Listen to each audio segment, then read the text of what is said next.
وہ کیا ضرورت محسوس ہوئی ہے آدم اور حوا کو خدا انہیں ننگا بناتے ہیں، وہ خود ایک دوسرے کو ننگا دیکھتے ہیں، لیکن گناہ سرزد ہوتے ہی وہ اس ننگے پن سے شرمندہ ہیں، اور پہلا کام کلام خدا ہمیں جو بتا رہا ہے، گناہ سرزد ہوتے ہی وہ اپنے آپ کو انجیر کے پتوں سے چھپانے کی کوشش کرتے ہیں۔ یہ کسی بھی طور پر جو یہ گناہ سرزد ہوا ہے، گناہ نے انہیں جون سے ننگا کیا ہے۔ یہ ننگا پن کیا چیز ہے اور کیوں ننگے پن کو ڈھانپنے کی ضرورت ہے، کیوں ننگے پن کو چھپانے کی ضرورت ہے؟ اگر وہ اپنے آپ کو ڈھانپ چکے ہیں، کلام خدا میں بیان کرتا ہے، وہ اپنے آپ کو ڈھانپ چکے ہیں انجیر کے پتوں سے، کیا ضرورت محسوس ہوئی کہ خدا نے وہ انجیر کے پتوں کو قبول نہیں کیا، اس لباس کو قبول نہیں کیا؟ کیا ضرورت محسوس ہوئی کہ خدا نے ایک جانور کی قربانی دی اور اس جانور کی کھال سے ان کے لیے لباس تیار کیا اور ان کو دیا کہ وہ اپنے ننگے پن کو ڈھانپ سکیں؟ میں نے اور آپ نے بچپن سے کلام کے اس حصے کو پڑھا اور سنا، لیکن کیونکہ ہم کلام سے اتنے دور ہیں، عمریں گزر گئی، اپنے بچوں کو وہی تعلیم ہم نے دی، وہی ناقص تعلیم جو ہم نے اپنے ماں باپ سے پائی، اور یہ نسل در نسل سلسلہ چل رہا ہے۔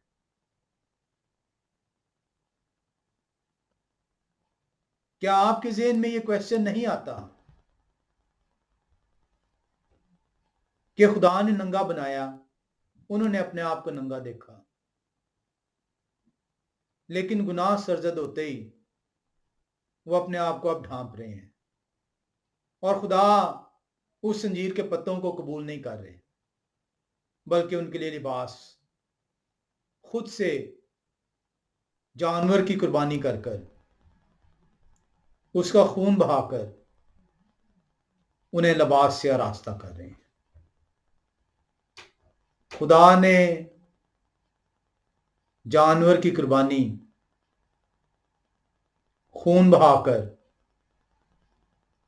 بنی نوع انسان کو یہ بیان کر دیا باغ عدن میں ہی، گناہ ہوتے ہی، کہ تیرے گناہ کی قربانی کے لیے خون بہایا جائے گا۔ اس خون بہانے کے باعث تیرا گناہ تو معاف ہو جائے گا، لیکن تو میرے سامنے اسی صورت میں ٹھہر سکے گا اگر تو ننگا نہیں ہوگا۔ اس کو ہم کلام خدا کے اندر سے سیکھیں گے۔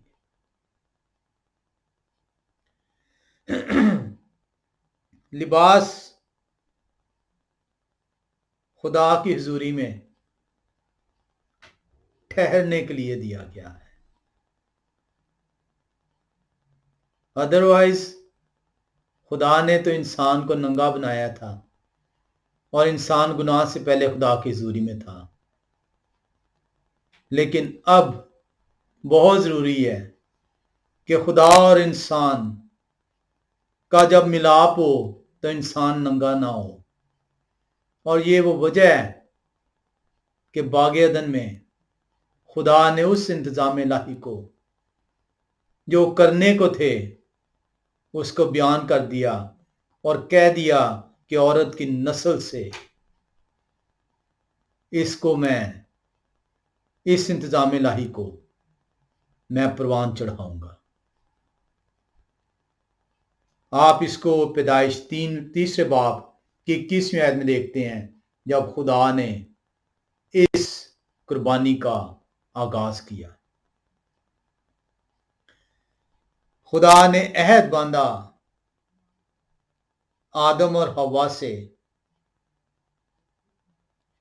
کہ تو مجھ سے دور ہو گیا، تو میرے سامنے اب ٹھہر نہیں سکتا، لیکن تیرے اس ننگے پن کو دور کرنے کے لیے خون بہانا پڑے گا۔ یہ آج جو قربانی جو ادا کی گئی ہے، جو خون بہا ہے، اس خون کے وسیلے سے تیرے گناہ مٹیں گے، اور لباس جو آج تجھے دیا گیا ہے، اس لباس کے ذریعے سے میرا اور تیرا ملاپ ٹھہر سکے گا۔ اس کو ہم آگے چل کر پرانے عہد نامے کے اندر چند حوالوں کے میں دیکھیں گے، اور اس کی مزید تصدیق نئے عہد نامے کے اندر دیکھیں گے۔ ہم جو ان سے سب سے پہلے جو دیکھیں گے کہ یہ جو لباس جو ہمیں اس لیے دیا گیا ہے تاکہ ہمارا ننگا پن ظاہر نہ ہو، تاکہ ہم خدا سے دور نہ ہو سکیں، خدا کی نزدیکی، خدا کی قربت کے لیے آپ کے ننگ کو چھپایا جانا ضرور ہے۔ آئیں ہم دیکھیں اس لباس کی اہمیت کو۔ ہم پیدائش کی کتاب 35ویں باب اور اس کی دوسری آیت میں آئیں گے۔ پیدائش کی کتاب 35واں باب میں آپ چلیں اور اس کی دوسری آیت میں آئیں۔ کلام خدا بیان کرتا ہے، خدا قدوس یعقوب سے عہد باندھنے لگے ہیں۔ خدا قدوس فرما رہے ہیں، تب یعقوب نے اپنے گھرانے اور اپنے سب ساتھیوں سے کہا کہ بیگانہ دیوتاؤں کو جو تمہارے درمیان ہیں دور کرو، اور طہارت کر کے اپنے کپڑے بدل لو۔ طہارت کر کے، طہارت ہونا ضروری ہے، اور یہ طہارت آج ہم پانی سے کرتے ہیں کپڑے پہننے سے پہلے، لیکن ہمیشہ کی زندگی کے لیے جو طہارت وہ خون کے وسیلے سے ہوئی ہے۔ جو پاکیزگی ہوئی ہے، طہارت پاکیزگی ہے، صفائی ہے، صاف ہے۔ صفائی کے بعد آپ کو لباس ملتا ہے، آپ اس سے پہلے لباس نہیں پہنتے۔ یعقوب سے خدا قدوس عہد باندھنے لگے ہیں، اور وہی جو انہوں نے آدم اور حوا سے کیا ہے، پہلے ان کے گناہ کی کفارے کے لیے، کی معافی کے لیے قربانی ادا کی گئی ہے، خون بہایا ہے، اور اس کے بعد لباس دیا ہے کہ یہ پہن، کیونکہ اس کے بغیر تو میرے سامنے کھڑا نہیں ٹھہر سکے گا۔ اور اسی لیے یعقوب اب اپنی فیملی سے، اپنے گھرانے سے کہہ رہا ہے کہ طہارت کر لیں، اور اس کے بعد اپنے لباس جو پہلے جو گندے ہیں ان کو بدل ڈالیں۔ ہم ایک اور حوالے میں آئیں گے، اور یہاں پہ ہم قوم کو جو ہے بدلتے دیکھیں گے، ہم قوم کو خدا کے سامنے آتے دیکھیں گے، لیکن قوم کو خدا کے سامنے آنے کے لیے پہلے طہارت کے عمل سے گزرنا ہوگا، اور پھر لباس پہننا ہوگا، کیونکہ بے لباسی کی حالت میں خدا کے سامنے آپ نہیں آ سکتے۔ ہم خروج 19ویں باب میں آئیں گے۔ خروج کی کتاب 19واں باب اور 10 سے 14ویں آیت میں آئیں۔ بہت دفعہ آپ نے اس حوالے کو پڑھا ہے، بہت دفعہ سنا ہے۔ آئیں آج اس کی سمجھ کو حاصل کریں کہ یہ کیوں خدا قدوس نے جب وہ کوئی سینہ پر اترنے کو ہیں، جب وہ اپنے 10 احکام دینے کو ہیں، اپنا ابدی عہد باندھنے کو ہیں، کیا وہ فرماتے ہیں؟ کیا یہ وہی عمل ہے جو کہ خدا قدوس باغ عدن میں ادا کر رہے ہیں؟ لکھا ہے خروج کی کتاب 19واں باب 10 سے 14ویں آیت میں، اور یہ حوا نے موشے سے کہا کہ لوگوں کے پاس جائیں اور آج اور کل ان کو پاک کریں اور وہ اپنے کپڑے دھو ڈالیں اور تیسرے دن تیار رہیں، کیونکہ یہ حوا تیسرے دن سب لوگوں کے دیکھتے دیکھتے کوئی سینہ پر اتریں گے، اور آپ لوگوں کے لیے چاروں طرف حد باندھ کر ان سے کہہ دینا کہ خبردار تم نہ تو اس پہاڑ پر چڑھنا اور نہ اس کے دامن کو چھونا، جو کہ پہاڑ کو چھوئے ضرور جان سے مار ڈالا جائے، مگر اسے کوئی ہاتھ نہ لگائے، بلکہ وہ لاکھ کلام سنگسار کیا جائے یا تیر سے چھیدا جائے، خواہ وہ انسان ہو خواہ حیوان، وہ جیتا نہ چھوڑا جائے، اور جب نرسنگا دیر تک پھونکا جائے تو وہ سب پہاڑ کے پاس آ جائیں۔ اور لوگوں کا رد عمل۔ تب موشے پہاڑ پر سے اتر کر لوگوں کے پاس گئے اور انہوں نے لوگوں کو پاک صاف کیا اور انہوں نے اپنے کپڑے دھو لیے۔ کلام خدا آپ کو بار بار بتاتا ہے کہ طہارت اور لباس یہ دو ایسے ایلیمنٹ ہیں جو آپ کی نجات کے لیے ضروری ہیں۔ نجات کا ذکر آپ نے بہت دفعہ پڑھا ہوگا، نجات آپ نے بہت لوگوں سے کلام اس کے بارے میں سنا بھی ہوگا، لیکن نجات کے یہ دو ایلیمنٹس طہارت پاکیزگی کس طرح ہوگی اور اس کے عمل میں پاکیزہ ٹھہرنے کے بعد لباس کیوں ضروری ہوگا۔ یہ لباس یہ ظاہری لباس نہیں ہے، اس کو ہم آگے چل کر دیکھیں گے۔ یہ لباس اس لیے ضروری ہے تاکہ ننگا پن میرا ظاہر نہ ہو، ننگا پن گناہ کی وجہ سے ظاہر ہو۔ آپ نے پیدائش کی کتاب 3 باب میں اس کو دیکھا۔ آدم اور حوا پہلے انسان ننگے پیدا کیے گئے، ننگے رہے، ننگے خدا کی حضوری میں ٹھہرے، لیکن گناہ ہوتے ہی یہ ننگا پن ظاہر ہو گیا۔ اس ننگے پن کو اب چھپانے کے لیے لباس کی ضرورت ہے۔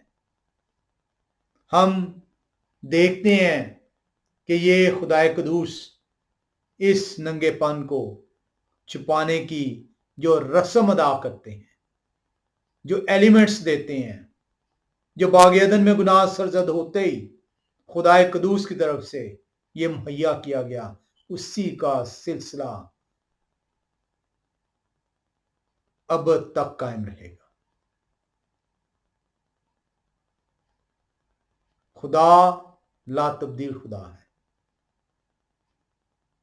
خدا بدلتے نہیں ہیں، اور اس کو آپ آگے چل کر دیکھیں گے کہ یہ سلسلہ کیسے اب تک قائم رہے گا۔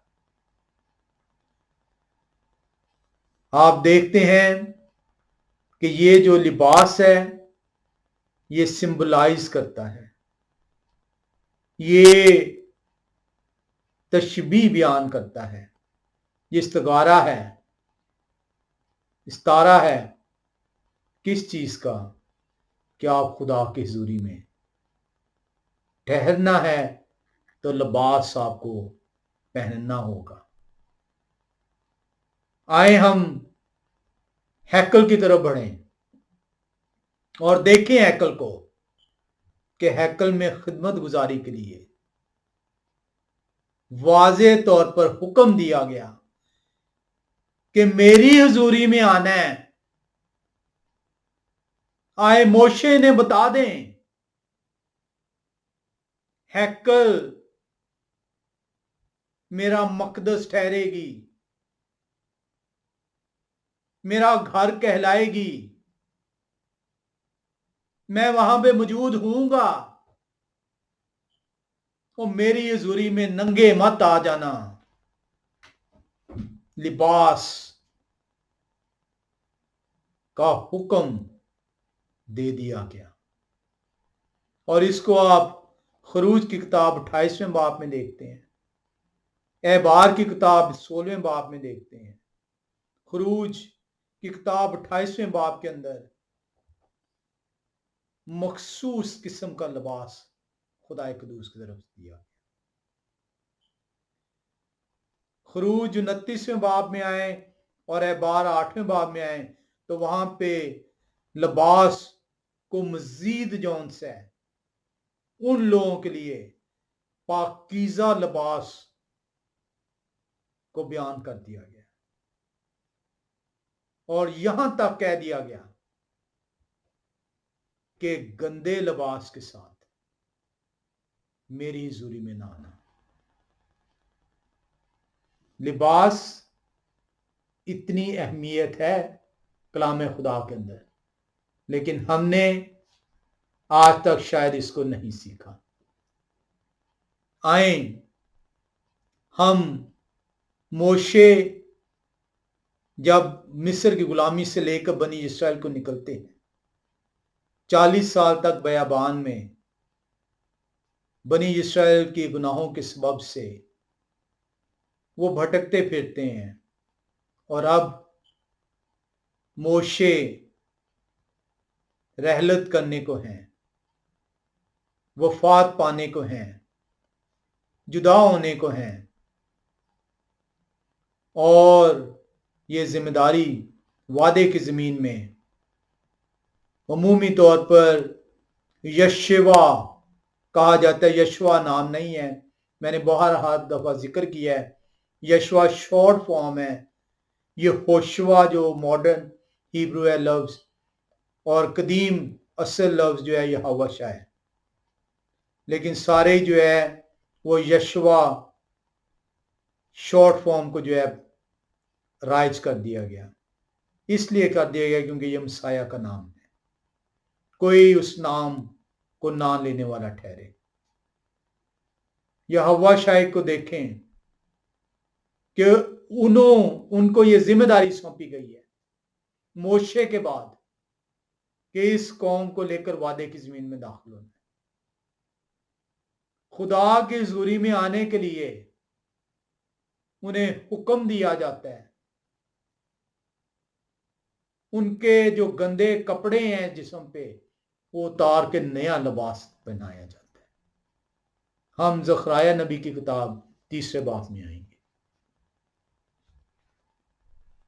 زکریا نبی کی کتاب 3 باب، اور ہم چلیں گے 3 سے 5ویں آیت میں۔ لکھا ہے، اور یہوہ شاہ میلے کپڑے پہنے فرشتہ کے سامنے کھڑے تھے، پھر انہوں نے ان سے جو ان کے سامنے کھڑے تھے کہا ان کے میلے کپڑے اتار دیں، اور ان سے کہا دیکھیں میں نے آپ کی بدکاری آپ سے دور کر دی۔ یہ میلا کپڑا بھی آپ کی بدکاری ہے۔ خدا کے حضوری میں ٹھہرنے کے لیے کہا گیا تھا کہ میلے کپڑے پہن کے میرے سامنے نہ آنا، مجھے آزمانا مت کہ میں تیرا